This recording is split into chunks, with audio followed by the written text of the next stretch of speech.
تو یہ دنیا مستقل سکونت کی جگہ نہیں ہے، بلکہ یہ دارالامتحان ہے، اور یہاں امتحانی پرچے کے دو سوال ہیں، زیادہ نہیں، صرف دو سوال ہیں، ایک شکر کا سوال ہے اور دوسرا صبر کا سوال ہے۔ جو کچھ دنیا میں اللہ تبارک و تعالی نے اس انسان کو عطا کر رکھا ہے، اس کے بارے میں اللہ تبارک و تعالی شکر کا سوال کرتے ہیں۔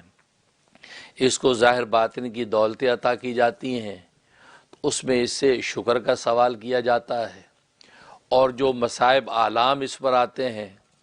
جو طبیعت کے ناموافق حالات آتے ہیں، تو اس سے صبر کا سوال کیا جاتا ہے۔ تو گویا کہ اس دارالامتحان میں امتحانی پرچے کے دو ہی سوال ہیں، ایک شکر کا سوال اور دوسرا صبر کا سوال۔ تو جس نے اپنا تزکیہ کر کے اپنے قلب اور نگاہ کو اچھی طرح مزکہ اور مصفہ کر لیا، تو وہ شکر کے سوال میں بھی کامیاب ہو جاتا ہے اور صبر کے سوال میں بھی کامیاب ہو جاتا ہے۔ اب رہی یہ بات کہ کس چیز پر شکر کرنا ہے اور کس چیز میں صبر کرنا ہے، وہ کون سی دو چیزیں ہیں، کون سی 10 چیزیں ہیں، کون سی 4 چیزیں ہیں کہ انسان اس کے اندر شکر کرے گا تو اللہ تبارک و تعالی اس کو شاکر لکھیں گے، اور اس میں یہ انسان صبر کرے گا تو اللہ تبارک و تعالی اس کو صابر لکھیں گے، اور شاکر اور صابر دونوں کے لیے اللہ تبارک و تعالی نے جنت کی بشارت دے رکھی ہے۔ تو آخر وہ کون سی چیزیں ہیں کہ جس میں شکر کرنا ہے، کون سی چیزیں جس میں صبر کرنا ہے؟ وہ چیزیں دو ہی ہیں۔ جیسے سوال اس پرچے کے دو ہیں، ایک شکر کا سوال اور ایک صبر کا سوال ہے، اسی طریقے سے وہ چیزیں بھی دو ہی ہیں کہ جس کے اندر شکر اور صبر مطلوب ہے۔ اور وہ دو چیزیں کیا ہیں؟ ایک مال اور دوسرے اعمال۔ مال اور اعمال، یہ دو چیزیں انسان کے پاس جو دنیا کے اندر ہیں، اللہ تبارک و تعالی ان کے بارے میں شکر کا سوال کرتا ہے، اور انہی کے بارے میں اللہ تبارک و تعالی صبر کا سوال کرتا ہے۔ گویا کہ انسان کو اگر شکر کرنا ہے تو ان دو ہی چیزوں کے حوالے سے اس کا شکر مطلوب ہے، اور جب صبر کرے گا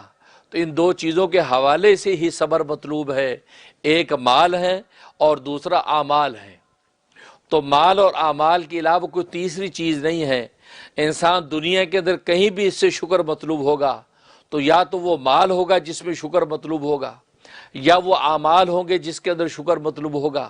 بالکل اسی طریقے سے جہاں صبر مطلوب ہوگا تو یا تو وہ مال ہوگا جہاں صبر مطلوب ہوگا، اور یا وہ اعمال ہوں گے جہاں صبر مطلوب ہوگا۔ گویا کہ شکر اور صبر، یہ دو جو امتحانی پرچے کے سوال تھے، وہ مال اور اعمال ان دو چیزوں پر منحصر ہو جاتے ہیں۔ چنانچہ دنیا کے اندر انسان یہ دو ہی چیزیں کرتا ہے، مال اور اعمال کے علاوہ کوئی تیسری چیز نہیں ہے کہ جس کے اندر انسان جو انوالو ہوتا ہو، کسی انسان اس کے اندر منسلک ہوتا ہو، یا مال ہے اور یا اعمال ہیں۔ ہاں اگر کوئی تیسری چیز نظر آتی ہے تو ان میں سے کسی کی وہ برانچ اور شاخ تو ہو سکتی ہے، اس کے متعلقات یا لوازمات تو ہو سکتے ہیں، لیکن مستقل دو ہی چیزیں ہیں، ایک مال اور دوسرے اعمال۔ اور یہی وجہ ہے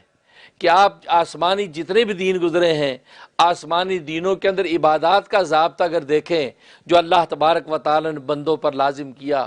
وہ دو ہی طرح کی عبادتیں آپ کو نظر آتی ہیں، یا تو مالی عبادتیں نظر آتی ہیں، اور یا جو ہے وہ بدنی عبادتیں نظر آتی ہیں۔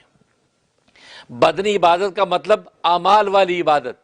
یا تو مالی عبادتیں ہیں، صدقات ہیں، خیرات ہیں، گویا کہ انفاق فی سبیل اللہ ہے، تو یا تو عبادتیں مالی ہیں،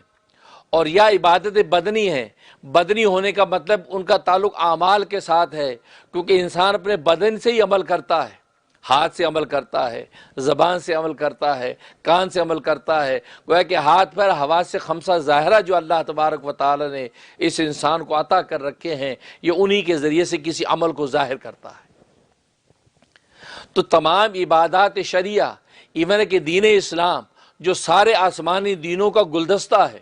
سارے آسمانی دینوں کا مجموعہ ہے، اور یہ آخری دین ہے، اب اس کے بعد کوئی اور آسمانی دین آنے والا نہیں ہے، اس لیے کہ اللہ تبارک و تعالی نے اعلان کر دیا کہ الیوم اکملت لکم دینکم واتممت علیکم نعمتی ورضیت لکم الاسلام دینا، آج کے دن تم پر میں نے تمہارے دین کو مکمل کر دیا ہے، اپنی نعمت کو تم پر پورا کر دیا ہے، اور تم لوگوں کے لیے میں نے دین اسلام کو پسند کر لیا ہے۔